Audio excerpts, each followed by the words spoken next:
అద్వైత ఆత్మ విజ్ఞానాన్ని మనకు ఉపదేశం చేస్తూ ఉన్న గురువులందరికీ నమస్కారం చేసుకుని మనము మళ్ళీ కొంత భగవద్గీతలోని గుణాలు చూస్తూ వెళ్దాము. పోయిన వారం మళ్ళీ ఇంకొకసారి కోపం గురించి ఆలోచన చేసుకున్నాము. కోపం గురించి, క్రోధం గురించి విచారణ చేసుకోవడం అత్యవసరము. దాని గురించి ఎంతైనా మాట్లాడవలసి ఉంటుంది. అందుకని ఈ వారం రోజులుగా ప్రతి వాళ్ళలో ఎక్కడెక్కడైతే క్రోధం పైకొచ్చి బయటబడి మాటల్లోనూ, చేష్టల్లోనూ తెలుస్తూ ఉన్నది అంటే, దాన్ని పట్టుకుని విచారణ చేసే ఉంటారు అని అనుకుంటూ ఉన్నాను. కోపము ఒక పదునైన ఆయుధము.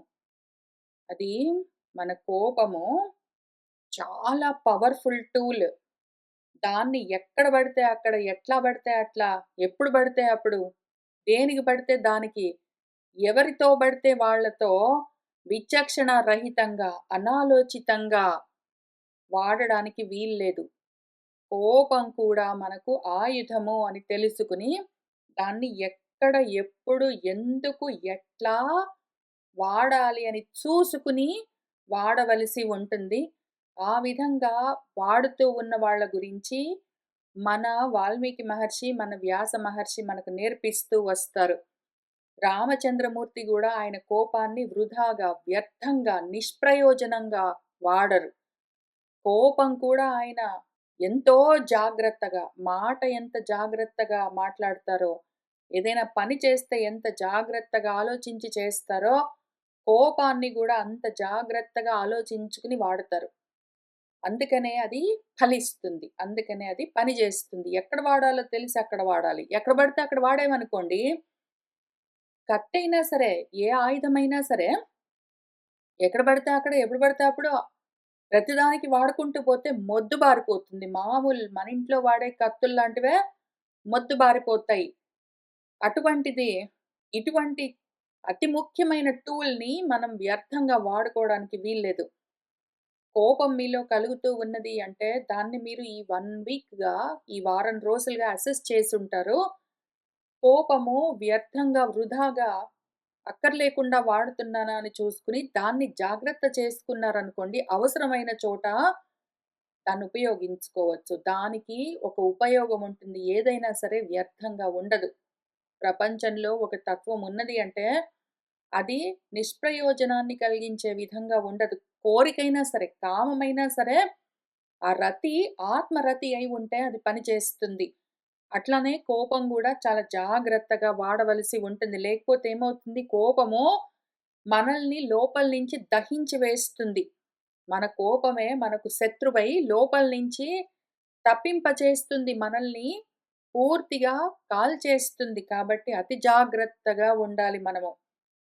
చాలా ఓపికతో, సహనంతో రామచంద్రమూర్తిలాగా ఎట్లా ఉండాలి అంటే, దహించే బాధల మధ్యన సహనంతో ఉంటే అది నాకు ఆత్మ ప్రకాశాన్ని ఇస్తుంది అని తెలుసుకుంటూ ఆ విధంగా ఉండాలి. ఎప్పుడైనా సరే సహనంగా ఉన్నవాడు అలిగాడంటే మామూలుగా వాడికి కోపం రాదు. వాడెప్పుడైనా ఒక్కసారి కోపం తెచ్చుకున్నాడు అంటే ఇంక ప్రతి వాళ్ళు అలర్ట్ అవుతారు. ప్రతిదానికి కోపగించుకునే వాళ్ళని ఎవ్వరు పట్టించుకోరు. అవసరమైనప్పుడు గూడా అది పని చెయ్యదింక. అలుగుటయే ఎరుంగని అజాత శత్రువే అలిగిన నాడు సాగరములన్నీయు ఏకము గాకపోవునే అని మనకు భారతంలో పద్యము మాటి మాటికి గుర్తుకు రావాలి. అసలు జనరల్‌గా అలగని వాడు ఎప్పుడైనా కోపగించాడంటే ఇంకా మామూలు మనుషులే గాదు, పంచభూతాలు గూడా వణుకుతాయి. అట్లా వణికించారు రామచంద్రమూర్తి. ఆయన కోపం ఎప్పుడు వాడాలో అప్పుడు వాడతారు. కృష్ణమూర్తి గూడా మన గురువుగారు కృష్ణులవారు గూడా ఎప్పుడు వాడాలో అప్పుడు వాడతారు. కాబట్టి కోపం గురించి జాగ్రత్తగా విచారణ చేసుకోండి. మీ లోపల ఎందుకొస్తున్నది? ఎప్పుడొస్తున్నది? ఎట్లా వాడుతున్నారు? ఏమి కథ అని చూసుకుని వాడండి. దానివల్ల ఎంతో లాభముంటుంది. యూజ్‌లెస్‌గా, వేస్ట్‌గా అటువంటి అవకాశాన్ని పోగొట్టుకోరాదు. ఎప్పుడైతే మనం జాగ్రత్తగా వాడతామో కోపము, అప్పుడది ఎంతో గొప్ప శాంతినిస్తుంది మనకు. తన కోపమే తన శత్రువు అని చెప్తున్న చోటే, తన శాంతమే తనకు రక్ష అని చెప్తారు. కాబట్టి సహనంతో, శాంతితో ఉండి అవసరమైనప్పుడు అవసరం ఎప్పుడు కలుగుతుంది? ఆత్మరక్షణ. ఆత్మరక్షణ అంటే మన బాడీని రక్షించుకోవడానికి, నా మానభంగం జరుగుతుంటే, అంటే నా పరువు పోతుంటే రక్షించుకోవడానికి అట్లాంటప్పుడు అరుస్తాను గాదు. ఆత్మరక్షణ అంటే ఆత్మను పోగొట్టుకొనొచ్చి ఇక్కడ కూర్చున్నాము. దాన్ని కాపాడుకునే సమయంలో మాత్రమే కోపం చూపించాలి. అనాత్మ విషయాలు రామచంద్రమూర్తికి రాజ్యాలు, గీజ్యాలు పోతుంటే గూడా ఆయన పట్టించుకోలేదు. ఎందుకు? అనాత్మల్ని కాపాడుకోవడానికి, రక్షించుకోవడానికి ఆయన కోపాలు, తాపాలు ప్రదర్శించలేదు. కానీ ఎప్పుడైతే ఆత్మరక్షణ చేయవలసొచ్చిందో ఇంక ఆయన లేచారు. అప్పుడు మొత్తం అన్నీ కదిలాయి ఆయన కోసం. అట్లా ఉండాలి మనం. అట్లా ఉండాలి మనం. అట్లా వాడుకోవాలి మన కోపాన్ని. జాగ్రత్తగా ఉండాలి. ఇంకా ఇవాళ కొన్ని కొత్త శ్లోకాలు మన గుణాల గురించి గురువుగారు చెప్తున్నది చూస్తూ వద్దాము. 17వ అధ్యాయంలో కొన్ని విషయాలు చెప్తూ వచ్చారు. యజంతే సాత్వికాః దేవాన్ యక్ష రక్షాంసి రాజసాః ప్రేతాన్ భూతగణాంశ్చ అన్యే యజంతే తామసాః జనాః. జనులుంటారు, ప్రజలు రకరకాలుగా పూజలు చేస్తూ ఉంటారు. ఒక్కొక్కళ్ళు ఒక్కొక్క దాన్ని ఫాలో అవుతుంటారు. కొంతమందికి కొంత విషయాలు ఇష్టముంటాయి. అయితే వాళ్ళు ఎవరి పట్ల ఎక్కువ భక్తి, శ్రద్ధ, గౌరవము చూపిస్తున్నారు, ఎవరిని ఎక్కువ ఫాలో అవుతున్నారు అని చూస్తే, వాళ్ళ బుద్ధిలో ఎటువంటి గుణం పైకొచ్చున్నది అని తెలుస్తుంది చూసుకో అని మెంటల్ మ్యాప్ చూపిస్తున్నారు గురువుగారు. ఇప్పుడు ఒకవేళ వాళ్ళు దేవతలను పూజిస్తూ ఉన్నారనుకోండి. అటువంటి వాళ్ళు సాత్వికులు. అంటే సత్వగుణంతో ఉన్నవాళ్ళు అని చూసుకోండి అని చెప్పారు. అంటే దేవతలను పూజించడం అంటే ఉపాసనలు అవన్నీ చేసేవాళ్ళు. పూజలన్నీ చేసేవాళ్ళు. ఇంక నెక్స్ట్ ఉంటారు. యక్షులను, రాక్షసులను పూజించే వాళ్ళుంటారు. వాళ్ళు రజోగుణంతో ఉంటారు చూసుకోండి అని చెప్పారు.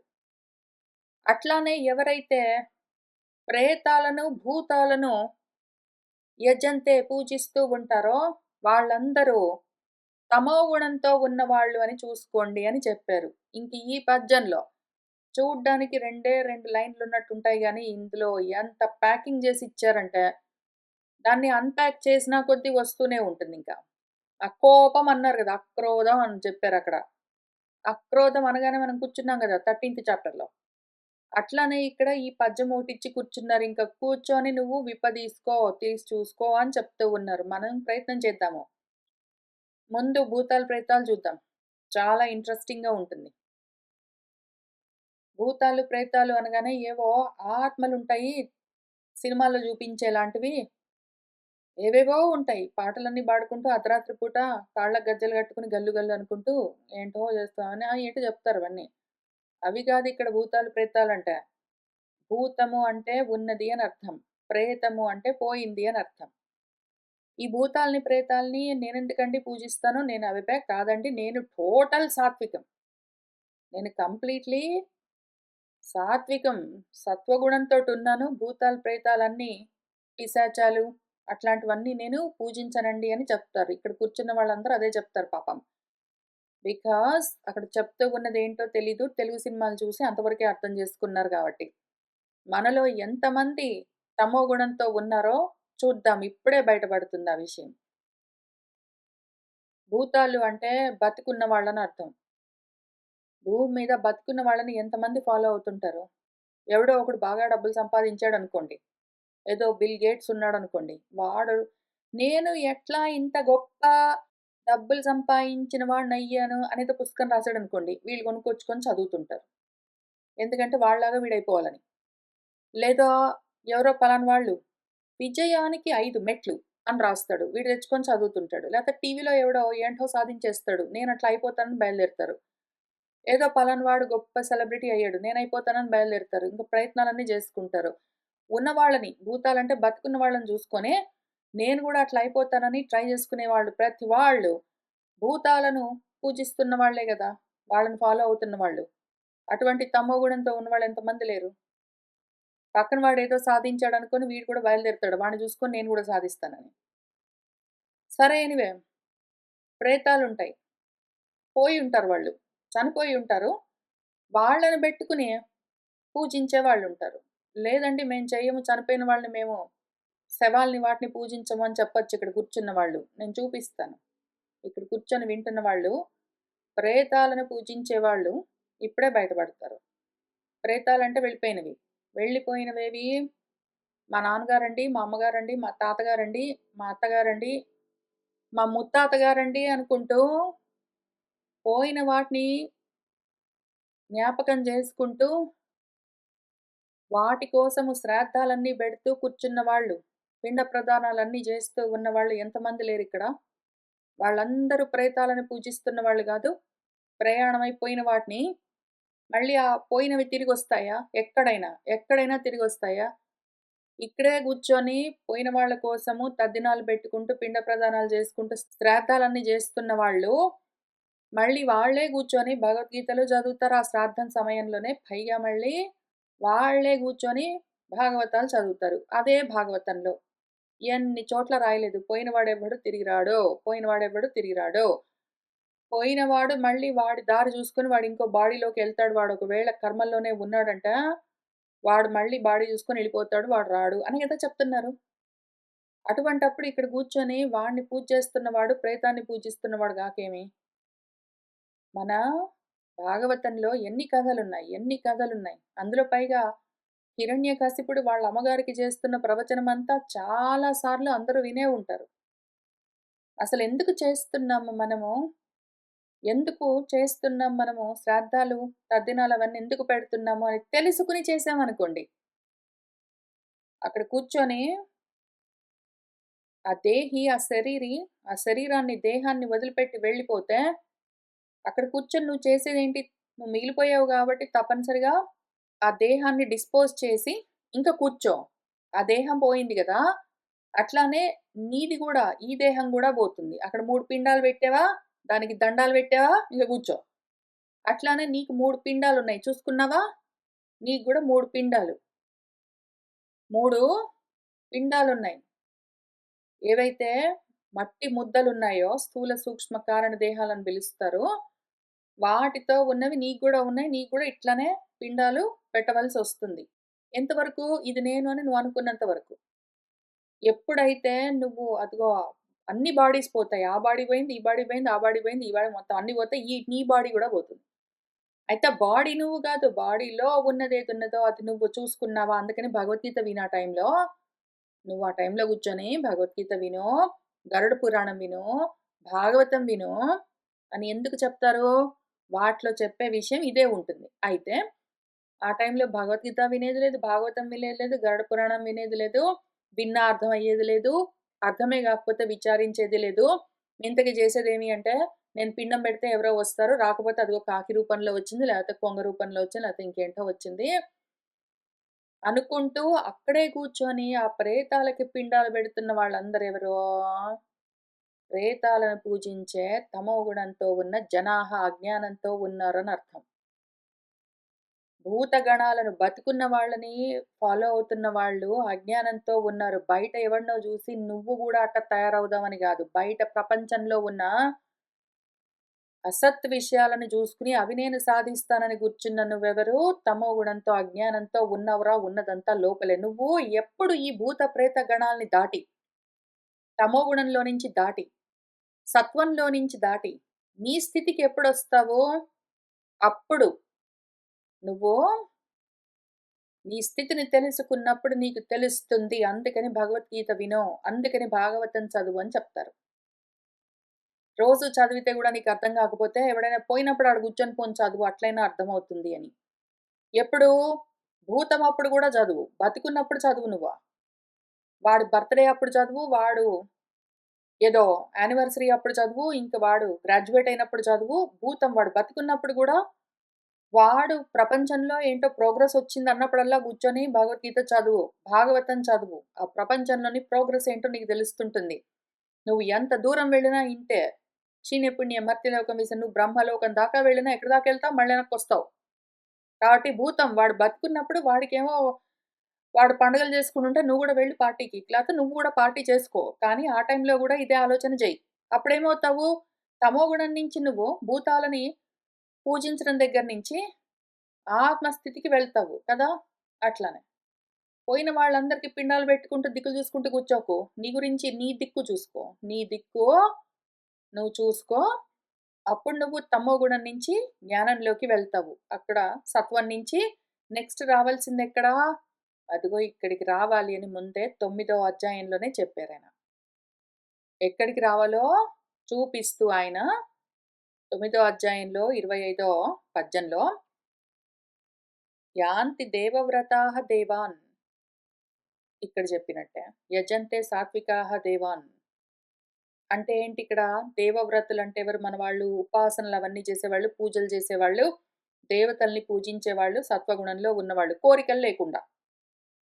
కోరికలు లేకుండా దేవతల్ని పూజించే వాళ్ళందరూ దేవవ్రతులు. వాళ్ళందరూ సత్వంలో ఉన్నారు. పితॄన్ యాంతి పితృవ్రతాః అని చెప్పారు. పితృదేవతలు అంటే భూతాలు. ఇప్పుడు పితృదేవతలు అన్నప్పుడు భూతాలుగా ఉన్న పితృదేవతల్ని మనము ప్రేతాలుగా చేసుకొని పితృదేవతలు అనుకుంటాము. మన అజ్ఞానము, మన తమో గుణానికి అంతులేదు. మన తమో గుణానికి అంతులేదు. మనము పితృదేవతలని ఎవరిననాలి అని మళ్ళీ మన మనువేం చెప్పారు? బతికున్న వాళ్ళ గురించి చెప్పారు. ఎవరైతే పాతి రక్షతీతి అని పిత అని దానికి అర్థం. ఆడవాళ్ళైనా సరే, మగవాళ్ళైనా సరే, దేహం ఏదైనా సరే, వాళ్ళు గురువు గావచ్చు, అమ్మ గావచ్చు, నాన్న గావచ్చు, వాళ్ళు డాక్టర్స్ కావచ్చు, వాళ్ళు టీచర్స్ కావచ్చు, వాళ్ళు కొడుకులు గావచ్చు, కూతురు గావచ్చు, అమ్మ గావచ్చు, భర్త గావచ్చు, భార్య గావచ్చు, ఎవరైనా సరే ఏ రూపంలో ఉన్నా సరే, పక్కన వాడిని వాడు ఏదో విధంగా పోషిస్తూ ఉన్నాడు. వాడి రక్షణ కల్పిస్తూ ఉన్నాడు అంటే, ఆ విధంగా చేసేదంతా పితృయజ్ఞంలోకొస్తుంది అని మన మనువు మనకు మనుస్మృతిలో రాసిచ్చారు. ఇంట్లో ఉంటారు. ఇప్పుడు వీళ్ళందరినీ పోషించేదెవరు? అసలు టెక్నికలీ ప్రజాపతి ఎవరు? గృహస్థుని ప్రజాపతి అని పిలుస్తారు. గృహస్థుని ప్రధానంగా ప్రజాపతి అని పిలుస్తారు. ఎందుకంటే ప్రజలుంటారు. ఆయన మీద ఆధారపడి, ఆమె మీద ఆధారపడి ఇంట్లో పిల్లలు ఉంటారు. ఇంట్లో పెద్దవాళ్ళు ఉంటారు. ఇంటి చుట్టుపక్కల వాళ్ళు ఉంటారు. ఆ కమ్యూనిటీ అంతా ఉంటుంది. గృహస్థులే మిగిలిన వర్ణాల వాళ్ళని, మిగిలిన ఆశ్రమాల వాళ్ళని అందరినీ పోషించవలసి వస్తుంది. వాళ్ళకు రక్షణ కల్పించవలసి వస్తుంది. ఉండడానికి, తినడానికి, వాళ్ళ మందులకి అన్నీ చూపించవలసి వస్తుంది. వస్త్రాల దగ్గర నుంచి ప్రతిది. కాబట్టి ఆ విధంగా చేసే యజ్ఞం ఏదున్నదో దాన్ని పితృవ్రతం అని మన మనువు గూడా చెప్పారు. అని మన వ్యాసుల వారు చెప్తారు. అన్ని చోట్ల అదే ఉంటుంది. కాబట్టి పితృదేవతలను పూజించడము అంటే బ్రతికి ఉన్న వాళ్ళని చూసుకోవడము, పెద్దల్ని చూసుకోవడము అని అర్థం. ఇక్కడ భూతగణాల్ని చూసుకునే పితృదేవత యజ్ఞాన్ని తీసుకెళ్ళి మనము ప్రేతాల కోసం పెట్టే పిండాలుగా మార్చుకుని కూర్చున్నాము. అటువంటి మహా తమస్సులోకి ఎందుకు జారాము? ఎందుకు అంటే భూతాలు, ప్రేతాలు అంటే ఏంటో గూడా మనకు బేసిక్‌గా ఫండమెంటల్‌గా పదాలకే అర్థం తెలియకుండా, అర్థం లేకుండా చేస్తున్నవన్నీ అయిపోవడం వల్ల అవన్నీ గూడా వ్యర్థంగా మారిపోయాయి మనకు. ఇంకో రకంగా గూడా చూపిస్తాను. భూతాలను, ప్రేతాలను ఇక్కడ గూర్చున్న వాళ్ళు ఏ విధంగా పూజిస్తారో. భూతాలుంటారు. గురువులనుకుందాము. టీచర్స్. వాళ్ళు చెప్తూ ఉన్నది వింటూ ఉంటారు. గురువుగారు చేసింది చేసినట్టు నేను ఆచరిస్తాను. గురువుగారు చెప్పిందల్లా వింటాననుకుంటూ గురువుగారిని ఫాలో అవుతూ ఉన్న వాళ్ళుంటారు.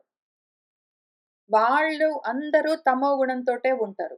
గురు సేవ అనుకుంటూ, గురువుగారికి పాద పూజ అనుకుంటూ, కాళ్ళు కడుక్కుంటూ, నీళ్లు తాక్కుంటూ, పూలన్నీ తెచ్చి ఏంటో చేసి అవన్నీ చేసేవన్నీ భూతగణాలు అంటే బతికున్న బాడీస్‌కి చేసే పూజలు. అదంతా తమో గుణము.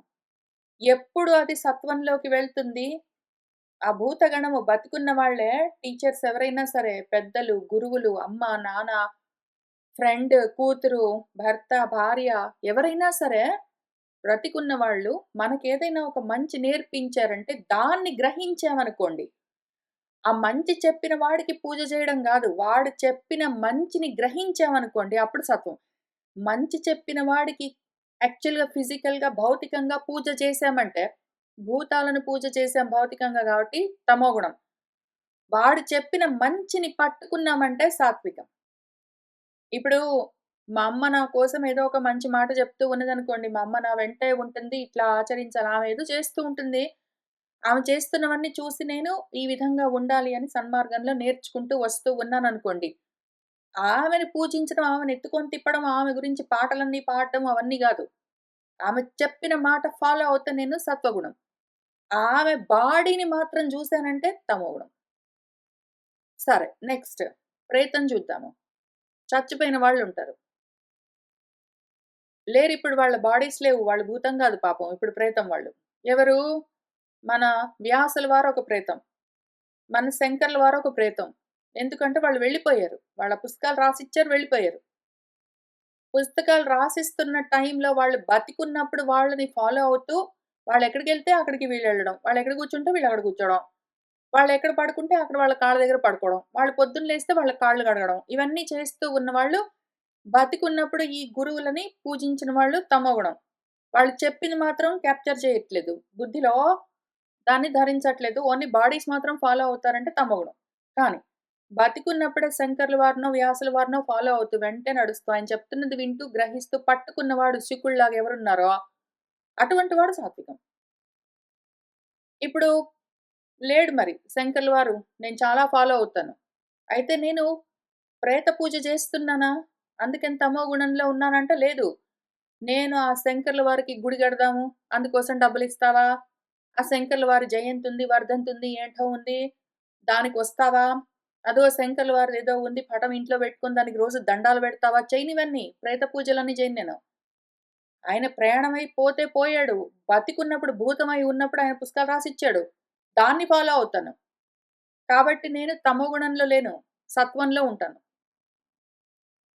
ఈ విధంగా నేను తమస్సులో ఉన్నానా? సత్వంలో ఉన్నానా? తమస్సులో ఉన్నానా? సత్వంలో ఉన్నానా? అని మనకు మనము పొద్దస్తమానం చూసుకోవాలి. దానికోసమైనా ప్రేతాలను, భూతాలను ఓన్లీ బాడీస్‌ని పట్టుకొని కూర్చున్నావంటే ఉన్న బాడీస్, పోయిన బాడీస్ భౌతికం మాత్రమే చూస్తున్నావు గాబట్టి నువ్వు తమో గుణంతో ఉంటావు అని జెప్పారు. ఇప్పుడు మరైతే ఇక్కడి నుంచి నేను తమో గుణంలో లేను. భూతాన్ని అంటే బతికున్నప్పుడు చెప్తూ ఉన్న మాటల్ని పట్టుకుంటాను. ప్రేతాల్ని పోయిన వాళ్ళేమైనా పుస్తకాలు రాసిస్తే, లేదా ప్రవచనాలు చేస్తే ఆడియోస్, వీడియోస్ ఉంటే అవి చదువుకుంటాను, వింటాను, శ్రద్ధగా వాళ్ళు చెప్పింది పట్టుకుంటాను అంటే సత్వంలో ఉంటాను. కానీ అక్కడికి ఆగలేదు మన గురువుగారు. మన గురువుగారు నెక్స్ట్ స్టెప్ చెప్పారు. మత్యాజినః మాం యాంతి అని చెప్పారు. నువ్వు మన శంకర్ల వారు చెప్పింది పుస్తకంలో ఏముంది భాష్యంలో చదువుకో. ఆయన పాపం ప్రేతం. ఇప్పుడు ప్రేతం. ఆయన ఎళ్ళిపోయాడు లేడు. కానీ పుస్తకాలు ఇచ్చిపోయాడు. ఆ పుస్తకాల నిండా భాష్యాల నిండా ఏంటో ఉంది సామాన్. అది పట్టుకున్నావనుకో ఇన్ఫర్మేషన్ నీకు అర్థమైందనుకో. అప్పుడు నువ్వు దాన్ని ఫాలో అవుతుంటే సాత్వికం, సత్వగుణంలో ఉన్నావు. కానీ ఆయన ఇంతకి ఏమి జెప్పాడు? అన్ని భాష్యాలు రాసిచ్చాడు. అన్ని భాష్యాలు రాసిచ్చాడు. అన్ని రాసిచ్చాడు. మొత్తం అందులో ఉన్నది ఒకటే subject matter. Single piece information. ఒక్కటే డేటా పాయింట్. దాన్ని పట్టుకున్నావనుకో అది ఇంతకేంటి? నేను, నేను అని నన్ను పట్టుకున్నావనుకో, నిన్ను నువ్వు పట్టుకున్నావనుకో, ఇంగ నిన్ను నువ్వు పొందుతావు. అది ఆత్మస్థితి తెలుస్తున్నదా? ఇంక అప్పుడు 3 గుణాలు దాటుతావు. అప్పుడు తమస్సు లేదు, రజస్సు లేదు, సాత్వికం లేదు. మొత్తం 3 గుణాలు త్రిగుణాలు దాటి నువ్వు గుణాతీతమైన స్థితిలో నీ స్థితిలో నువ్వుంటావు. అక్కడికి వెళ్ళాలి తెలుస్తున్నదా అని ఎక్కడ రాజవిద్య గుహ్యం అతి రహస్యమైన ఆత్మవిద్య చెప్తాను పట్టని ఆయన అందులో చెప్పారు. దీనికి కనెక్షన్. అయితే కానీ 9దో అధ్యాయంలోనే జెప్పారు. కానీ పట్టుకుంటారో లేదో మన ప్రజలు అని మళ్ళీ 17లో ఎందుకంటే 18థ్‌లో 18దో అధ్యాయంలో ముగించడానికి సిద్ధమవుతున్నారు గాబట్టి, మళ్ళీ ఒకసారి రికాప్ టైప్‌లో చెప్తున్నారాయన. తెలిసిందా నీకు సాత్వికం, రాజసికం, తామసికం ఇందులో తిరిగావంటే ఏమీ ఉపయోగం లేదు. దాటు నువ్వు. నీ స్థితిని నువ్వు చేరు నువ్వు అని చెప్పారు. సరే ఎంతవరకొచ్చామో దేవవ్రతులుంటారు. మన సాత్వికులు సత్వగుణంతో ఉన్నవాళ్ళు దేవతల్ని పూజిస్తారు మంచిసు. అట్లానే మన పితృవ్రతులుంటారు. పితృదేవతలను పూజిస్తూ ఉంటారు. వాళ్ళందరూ భూతాలని పూజించే వాళ్ళుంటారు. భూతాలు, ప్రేతాలు ఇందులో పెట్టుకుందాము. భూతాలను, ప్రేతాలని పూజించే వాళ్ళందరూ ఎవరు మన వాళ్ళు? మన తమో గుణంతో ఉన్నవాళ్ళు. దేవతలను పూజించే వాళ్ళందరూ సత్వగుణంతో ఉన్నవాళ్ళు. మధ్యలో వీళ్ళు మిగిలారు గదా! రజోగుణం వాళ్ళని చూద్దాం. రజోగుణం వాళ్ళేం జేస్తారు? యక్షులను, రాక్షసులను పూజిస్తుంటారు. యక్షులంటే ఎవరు? ఏదైతే అనాత్మ విషయాల్ని కావాలని కోరుకునేవాళ్ళు, పూజించేవాళ్ళు, భజించేవాళ్ళు, కోరుకుని దాన్ని పొందేవాళ్ళు అని అర్థం యక్షులు. కూడబెట్టుకునేవాళ్ళు అని అర్థం. దాన్ని రక్షించుకునేవాళ్ళు రాక్షసులు. ఎవరు? ఇప్పుడు నేనున్నాననుకోండి. నేను బాగా రజోగుణంతోటున్నాననుకోండి. అప్పుడు నేనేం జేస్తాను?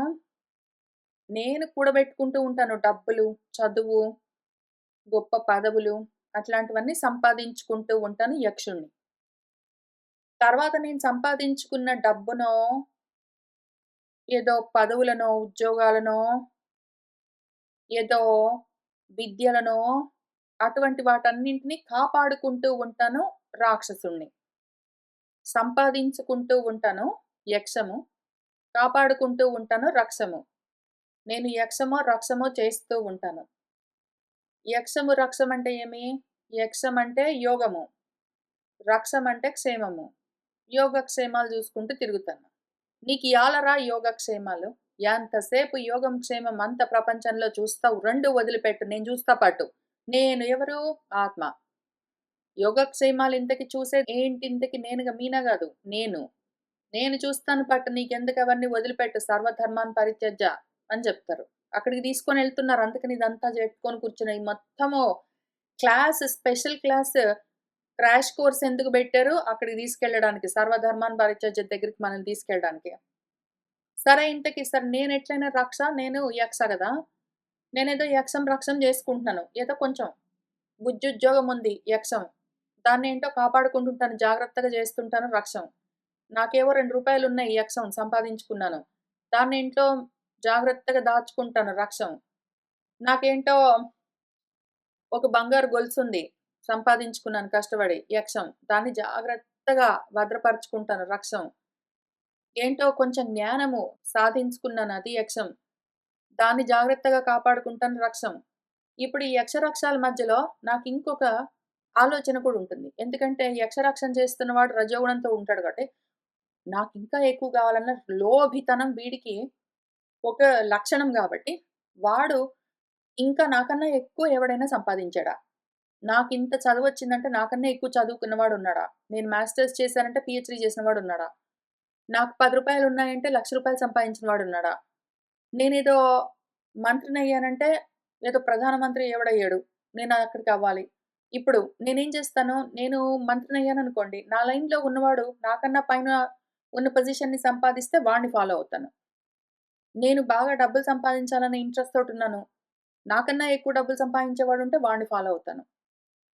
ఏదో నేను చదువుకున్నాను. నాకన్నా ముందు చదువుకొని బుక్కులవన్నీ పబ్లిషింగ్ చేసిన వాళ్ళెవరైనా ఉంటే వాళ్ళని ఫాలో అవుతాను. ఈ రకంగా చేస్తూ ఉన్న మొత్తం ప్రజాహ వాళ్ళు రాజసాహ. వీళ్ళ గురించి యక్ష రక్షాంసి యజంతే మన రాజసాహ అని చెప్పింది. ఇక్కడ పితృన్ పితృవ్రతాహ యాంతి అని చెప్పారు. పితృలు అంటే పాతి రక్షతి ఇతి. పాతి రక్షతి. పాతి పొందేది, రక్షతి రక్షించేది. రక్ష యక్ష అనుకుంటూ కూర్చునే ప్రజాహ ఎవరున్నారో అటువంటి వాళ్ళని వీళ్ళు ఫాలో అవుతుంటారు. ఎవడైతే సంపాదించుకుని, కూడబెట్టుకుని, దాన్ని దాచుకుని, కాపాడుకుంటున్నాడో వాడిని జూసి, నేను గూడా అట్లా ఉండాలి అని ఎవరైతే అటువంటి వాళ్ళందరిని ఫాలో అవుతున్నారో, చచ్చిపోయిన వాళ్ళు పితృదేవతలు గాదు. చచ్చిపోయిన వాళ్ళంటే ఏంటో మనం ఆల్రెడీ చూసుకున్నాము. అది పక్కన బెడితే, పితృదేవతలంటే బతికున్న వాళ్ళు, వాళ్ళేదో సంపాదించుకొని వాళ్ళేదో అందుకని పెద్దవాళ్ళు అని పిలుస్తాము. పితరులంటే పెద్దవాళ్ళని ఎందుకంటాము? జ్ఞానంలోనో, వయస్సులోనో, ధనంలోనో, పదవిలోనో, ఎందులోనో దాంట్లో మనకన్నా పైనున్నారంటే, వాళ్ళని మనం ఫాలో అయ్యామనుకోండి, మనం గూడా అట్లా అవ్వాలని. ఆ రకంగా పితృవ్రతులు ఎవరున్నారో, పితృదేవతల్ని ఫాలో అయ్యేవాళ్ళు, అదే వ్రతంగా బెట్టుకుని, వాళ్ళు అటువంటి పితృస్థానాన్నే పొందుతారు. ఇప్పుడు వీడు భూమి మీద ఉన్నాడు. వీడేదో ఒక రూ. 10 సంపాదించాడు, రూ. 100 సంపాదించిన వాడిని చూసుకొని ఫాలో అవుతే వీడు రూ. 100 సంపాదించేవాడవుతాడు. ఇంకా అక్కడికెళ్ళాక వాడు ఆగడు గదా! రజోగుణము. వాడు అక్కడి నుంచి ఒక రూ. 1,00,000 సంపాదించిన వాడిని చూసుకుంటాడు. ఇంక దానికోసం ఇంకా అదే పనిగా ప్రయత్నం చేస్తాడు. అక్కడికెళ్ళి కూర్చుంటాడు. రూ. 1,00,000 వచ్చినాక ఇంక తర్వాత ఇంకా కొంచెం ఎక్కువ సంపాదించిన వాడు ఇంకా లేతే నేనేదో గ్రాడ్యుయేట్ చేశాను. నాకు పోస్ట్ గ్రాడ్యుయేట్ కావాలి. ఇంక లేపోతే ఆ తర్వాత మాస్టర్స్ అయిపోయాక పీహెచ్‌డీ కావాలి అని అవే పొందుతారు ఇంకింతే. నువ్వు నీకన్నా పైనున్నవాడు ప్రపంచంలో నీకన్నా పైనున్నాడు అని అనుకున్నావనుకో, నీకన్నా కొంచెం ఎక్కువ సంపాదించిన వాడిని నువ్వు ఫాలో అవుతే మాక్సిమం ఏమవుతుంది నువ్వు అక్కడికెళ్లి కూర్చుంటావు. నిన్నైతే పొందవు. నువ్వు కావాలనుకుంటేనే నిన్ను నువ్వు పొందుతావు తెలుస్తున్నదా? ప్రపంచంలో నీకన్నా పైనెవడో ఉన్నాడంటే వాడిని నువ్వు ఫాలో అవ్వకుంటూ నువ్వు అక్కడికెళ్లి కూర్చొని ఎంత దూరం వెళ్ళినా గూడా ఇక్కడిక్కడిక్కడిక్కడిక్కడిక్కడిక్కడికే ఉంటావు భూమి మీద. ఇంకా అంతే నువ్వు పొందేది. కానీ ఎప్పుడైతే ఇదిగో ఇటువంటి రజోగుణంలో ఉన్నానే నేను, వద్దు నాకు అనుకుని, నన్ను నేను తెలుసుకుంటానని బయలుదేరావనుకో గుణాలన్నీ దాటి నీ స్థితిలో నువ్వుంటావు తెలుస్తున్నదా? అక్కడికి వెళ్ళు, అక్కడికి వెళ్ళు, అక్కడికి వెళ్ళని చెప్తున్నారు.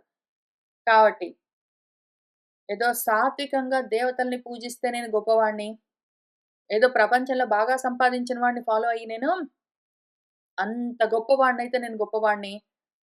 ఏదో బతికున్న వాళ్ళని, చచ్చిపోయిన వాళ్ళని ఫాలో అవ్వుకుంటూ పిండాలన్నీ పెట్టుకుంటూ కూర్చుంటే, గురువులు చెప్పినవన్నీ వినడము, అర్థం చేసుకోవడం, ఆచరించడం, అందులో చెప్పిన ఏ వస్తువు ఉన్నదో దాన్ని పొందడము మొదలైనవి పక్కన పెట్టి, గురువులకి దండాలు పెట్టుకుంటూ కూర్చోవడము, చచ్చిపోయిన గురువులకి, వాళ్ళకి, వీళ్ళకి పూజలన్నీ చేయడము, ఇట్లాంటివన్నీ చేస్తున్న వాళ్ళెవరున్నారో, ఇటువంటి స్థితిలో నేను లేకుండా గురువులున్నారు. ఉంటారు, పోతారు. వాళ్ళు తల్లి గావచ్చు, తండ్రి గావచ్చు, భర్త గావచ్చు, భార్య గావచ్చు, నిజంగానే గురువులు, టీచర్స్ కావచ్చు, ఫ్రెండ్స్ కావచ్చు, కూతురు గావచ్చు, కొడుకు గావచ్చు, ఏమైనా సరే. ఆత్మతత్వం గురించి చెప్తున్నారు. భూతమైనా సరే, ప్రేతమైనా సరే. వాళ్ళు బతికున్నప్పుడు చెప్పినా సరే, వాళ్ళు పోయిన తర్వాత వాళ్ళు చెప్పింది మనకు జ్ఞాపకం వచ్చినా సరే, మనం చదువుకున్నా సరే, అందులో ఉన్న తత్వాన్ని పట్టుకున్నామంటే, ఇంక ఈ 3 దాటి ఇక్కడికెళ్తాము. ఆ 3 దాటి ఇక్కడికెళ్తాం. నెక్స్ట్. వాడేం సంపాదించుకున్నాడు, నేనేం సంపాదించుకున్నాను, నాకింకా ఏం సంపాదించుకోవాలి, నాకింకా ఇవి కావాలి, నాకింకా అవి కావాలని గాకుండా, ఈ యక్షం, రాక్షం వదిలిపెట్టి, యోగక్షేమాలు వదిలిపెట్టి, నిశ్రేయసం గురించి ఇంక దాన్ని మించిందేది లేదు. అటువంటిదేదున్నదో అదోటున్నది. దాన్ని సాధించావంటే, అదిగో నీ స్థితిలో నువ్వుంటావు. అప్పుడు గుణాలు లేవేం లేవు. ఆ దేవత ఉన్నాడు, ఈ దేవత ఉన్నాడు, ఈ దేవతని పూజిస్తే నాకు ప్రపంచంలో ఇక్కడ ఏమో ప్రోగ్రెస్ వస్తుంది. లేకపోతే పరంలో ఏంటో వస్తుందనుకుంటూ ఈహాలు పరాలు చూసుకుంటూ ఇక్కడిక్కడిక్కడిక్కడే కూర్చున్నావనుకో, ఇక్కడే ఉంటావు. మళ్ళీ అవే జన్మలు పొందుతుంటావు. కావాలంటే ఆ దేవతా లోకాలు ఏ దేవతను నువ్వు పూజిస్తావో, ఆ దేవతా లోకాలు పొందుతావు. కానీ దాటావనుకో, ఆ దేవతలు గాదు. ఆ దేవతలన్నా నెపంతో మన ఉపనిషత్తులు, మన పురాణాలు మనకు ఏమి నేర్పిస్తున్నాయి? ఏ ఒక్క ఆత్మతత్వం గురించి నేర్పించడం కోసం ఇన్ని దేవతామూర్తులన్నింటినీ కల్పించి పాత్రలుగా ఏమి నేర్పిస్తున్నారు తెలుసుకుంటే, దాన్నొక్కదాన్ని పట్టుకుంటే, ఇంకప్పుడు ఈ గుణాలన్నీ దాటి ఇక్కడికెళ్లి కూర్చోవచ్చు. మనము